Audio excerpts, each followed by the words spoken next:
안녕하세요, 깍시 인사드립니다. 오늘은 제 의견보다는 이 전설적인 헤지펀드 제왕이죠. 이 레이 달리오 형님의 이 쓴 글을 토대로 영상을 제작해봤고요. 패러다임 시프트라고 해서 레이 달리오 형님이 쓴 글이 있는데 그 내용을 토대로 한번 영상을 제작해봤습니다. 패러다임 시프트, 그러니까 이 패러다임의 전환이 10년마다 일어났고 우리는 그것을 준비해야 한다라는 것이고요. 2019년이 현재 지금 레이 달리오는 이 10년마다 이 패러다임의 전환이 이루어졌다고 하면서 역사는 이 패러다임과 이 패러다임 시프트는 언제나 존재했고 투자자로서는 이를 확실하게 이해하고 그에 따라 이렇게 포지셔닝 하는 것이 매우 중요하고 성공에 필수적이라 말하고 있습니다. 그래서 오늘 1편에서는 이 과거 100년 동안에 이 경제적으로 패러다임이 어떻게 바뀌어져 왔는지 그거에 대해서 좀 이야기를 해볼 거고요. 그래서 2편에서는 향후 2020년 이후가 되겠죠. 2020년 이후에 패러다임이 어떻게 흘러갈지 이 레이 달리오의 생각과 거기에 대해서 이 깍시의 의견도 같이 이야기를 좀 하고자 합니다. 그래서 오늘의 주제 2020년도부터 이 땡땡에 투자해라는 제목으로 지금 영상을 꾸며봤고요. 이 레이 달리오가 쓴 이야기를 토대로 이 영상을 전개해 보도록 하겠습니다. 영상을 시청하기에 앞서서 구독과 좋아요는 꼭 한번 부탁드리고요. 앞서서도 말씀드렸지만 오늘 레이 달리오의 이 패러다임 시프트라는 글을 보고 영상을 만들어 봤고요. 총 2편으로 구성이 되어 있습니다. 이번 1편에 이어서 2편으로 영상을 제작하려고 하는 것이니 2편도 업로드가 된다면 많은 시청을 좀 부탁드리고요. 그리고 앞서서 우리는 대부분 좀 개미이기 때문에 이런 투자 대가들의 생각과 방향성을 확인해 보는 것이 상당히 중요하다고 생각이 드는데요. 이런 레이 달리오의 형님의 얼굴을 보면 말끔하고 잘생기기까지 했습니다. 깍시도 이 정도 페이스라면 탈벗고 나와서 방송할 터인데 참으로 안타깝습니다. 게다가 이 돈은 어마어마하게 많아요. 레이 달리오의 자산은 하나로 20조 5천억이라고 지금 명시가 되어 있고요. 레이 달리오 형님이 거느리고 있는 이 브릿지워터 어소시에이츠라는 회사는 자산 총액이 무려 1220억 달러, 우리 돈으로 환산하면 한 143조 정도 되는 것 같습니다. 이 143조가 얼마나 큰 돈이냐면 우리나라 굴지의 기업 이 현대차 같은 경우에 27조 정도 되거든요. 이 한 5배 정도 된다고 할 수가 있죠. 그래서 이런 막대한 자본을 누리고 있는 형님들이 무슨 이야기를 한다면 솔직히 귀담아 들을 줄 알아야겠죠. 이들 자산 총액의 1%만 투자해도 거의 1조에 가까운 돈이 되기 때문에 그 영향력은 엄청나다고 할 수 있을 것 같습니다. 그런데 이런 중요한 인물 레이 달리오 형님이 이 패러다임 시프트, 패러다임의 변화라고 해서 이 다가올 2020년도에 이 패러다임의 전환이 된다고 언급하면서 이야기를 하고 있어요. 사실 대부분의 투자나자나 사람들은 이 과거 10년 동안에 인기 있는 투자 방식에 집중하는데 이런 행동을 하면 할수록 투자에 오히려 위험하다고 지적을 하고 있고요. 그리고 참 우연스럽게도 이 10년마다 이 패러다임 시프트가 일어났다고 언급을 합니다. 예를 들면 1920년대, 이 폭등의 1920년대, 그리고 반대로 공황의 1930년대, 인플레이션의 1970년대, 그리고 반대로 디스인플레이션의 1980년대 이런 식으로 지금 지속적으로 10년 주기로 이 패러다임의 전환이 이루어져 왔다 이렇게 얘기를 하고 있고요. 그래서 이 1920년도부터 매년 10년마다 이 경제의 역사가 어땠는지, 그리고 인기 종목이 뭐였는지, 그리고 어떤 종목이 유망했었는지 이거를 한번 뒷장에서 얘기할 거고요. 끝까지 영상을 한번 들어주시기 바랍니다. 그리고 과거 100년의 역사를 바탕으로 이 과거를 머릿속에 어느 정도 그리는 투자를 하는 데 있어서 매우 많은 도움이 될 것이라고 생각이 들고요. 특히나 올해가 2010년대 마지막 해인 만큼 이 2020년대가 어떻게 펼쳐질지 한번 예측해보는 것도 괜찮은 시점이라 생각이 듭니다. 그러니까 뒷장에서 추가로 이 과거 100년의 역사를 한번 살펴보기 전에 이 중요하게 알아둬야 할 사실을 몇 가지 좀 언급하고 넘어가도록 할게요. 첫 번째로는 이 과거 10년이 이 향후 10년과 매우 다르게 움직였다는 것을 말하고 싶고요. 그래서 이런 변화에 잘 대응하려면 시장에 진입하거나 이탈하는 흐름을 잘 잡거나 아니면 시장과 반대로 움직이거나 시장의 흐름에 비해 상대적으로 안정적인 포트폴리오를 지녀야 한다는 것이며, 이 반대로 최악의 경우가 이 시장의 분위기에 맞춰서 사고 팔고 하는 게 제일 위험하다고 얘기를 하고 있고요. 말이 뭐냐면 가격이 비쌀 때 사고 오히려 내려갈 때 이 쌀 때 파는 행위가 가장 위험하다는 얘기가 되겠죠.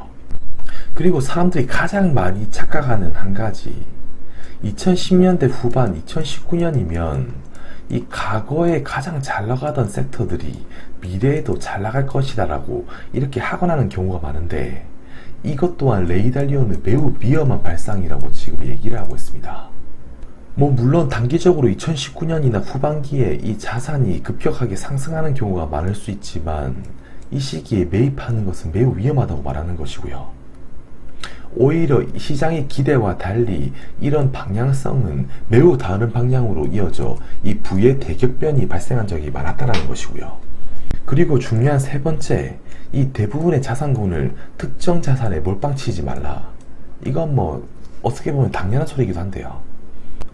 이 특정 자산군에 이 몰빵치게 되면 당연히 이 한순간에 모든 축적된 자산들이 다 날아갈 수가 있다고 얘기합니다. 그러니까 레이달리오도 솔직히 향후 10년이 어떻게 펼쳐질지는 모르니 최대한 이 안전자산과 위험자산에 이 골고루 분산 투자해서 이 투자라는 말인 것 같고요. 또 네 번째로는 제일 중요하면서도 이 멍청한 짓이 과거 10년간 제일 잘 나가고 잘 먹힌 투자법을 찾아서 거기에 모든 자산을 투자하는 것이라 할 수 있고요. 이번의 사례와 어느 정도 비슷하다고 할 수 있을 것 같습니다. 그러니까 이 현재를 기준으로 이 뒤를 돌아보면서 투자하는 방식을 이 미래에 적용한다는 것은 매우 위험하다고 할 수 있고요. 이런 앞으로 10년의 장세에 매우 끔찍한 결과를 가져다 줄 수 있다는 것을 말해주고 싶은 것 같습니다. 그러니까 이를 정리하게 되면 매번 차익도 없고 매번 수익 나는 섹터도 없고, 이에 대해서는 오히려 고정관념을 버리고 이 패러다임의 전환을 한번 해보는 것이 매우 중요하다는 것이고요. 그리고 여기서 말하는 최악의 행동, 과거 10년 동안 제일 잘 나갔던 종목이 2020년대도 제일 잘 나갈 것이라고 하거라는 이 행위 자체가 매우 위험할 것이라고 말하고 있어요. 그래서 오늘은 이 레이달리오 형님이 말하는 이 과거 100년의 역사를 얘기해 볼까 하고요. 1920년도부터 현재까지 한번 훑어보도록 하겠습니다. 이 차트는 제가 별도로 작성해서 들고 온 차트이고요. 이 미국의 다우지수 주가를 나타낸 것입니다. 이 과거를 공부함에 있어서 이 좋은 지표라고 생각이 들고요. 그러면 1920년도부터 좀 시작해 보도록 할게요. 1920년도 딱 처음 보기만 해도 대폭등의 시기네요. 1920년대 들어서 침체로 시작하긴 했지만 이 주식 수익률이 월등히 앞서서 이 채권 수익률을 앞서기 시작했고요. 당시의 상황이 시장은 이 마이너스 성장을 예측했음에도 불구하고 이 10년 동안 이 거대한 부채 증가를 통해서 이 빠른 성장을 실현했고, 특히나 주식시장은 아주 매우 좋았습니다. 이 60포인트, 70포인트 있던 것이 무려 이 400포인트까지 한 5배 정도 상승을 했고요. 1920년대 초반에 이 상승을 전혀 예상하지 못했던 시장은 1920년대 후반에 다 들어서야 이 빠른 시장의 성장을 예측하기 시작했습니다만, 이때 들어서는 너무 늦었죠. 전형적인 이 버블 붕괴 형태로 나타나기 시작하고요. 이 주식과 부동산은 높은 가격에 이 매입에 매입을 더하게 하면서 이 결국에 버블 붕괴 형태로 나타나기 시작합니다. 그러니까 우리가 잘 아는 이 2000년대 초반 2009년의 이 금융위기 시점에 의한 버블에 의한 붕괴로 보시면 될 것 같고요. 1930년대는 말이 많이 필요가 없습니다. 그냥 말 한마디로 이 공황 하나면 충분할 것 같아요. 1930년대는 이 많은 의미로 이 1920년대와 완전히 극반대의 의미를 띠고 있고요. 반대의 차트를 그리고 있고요. 과도한 부채 수준으로 부채 위기와 이 경기 부진은 경제 공황으로 이어졌고, 이런 공황의 극복을 위해서 연준은 근본 이자를 때려 부수고요. 경기를 부양시키기 위해 이 달러를 이 무한정 찍어내기 시작합니다. 그러니까 이 금리는 이 0%에 다다르기 시작했고요. 달러 가치는 하락을 하기 시작했어요. 이런 부분은 2편에서 상세하게 말하기로 하고요. 그러니까 돈을 많이 풀어서 이 달러가 하락하기 시작하니까 이 반대로 금, 주식, 그리고 원자재는 이렇게 상승을 하기 시작합니다. 이때 이런 흐름을 바탕으로 이 금주식 원자재 가격을 바탕으로 32년도부터 37년도까지 이 금주식 원자재는 상승을 하기 시작하고요. 결국에 이런 통화 정책으로 자산 가격을 끌어올렸지만 임금 상승률은 따라가지 못하면서 이 빈부격차는 계속 심화되었고요.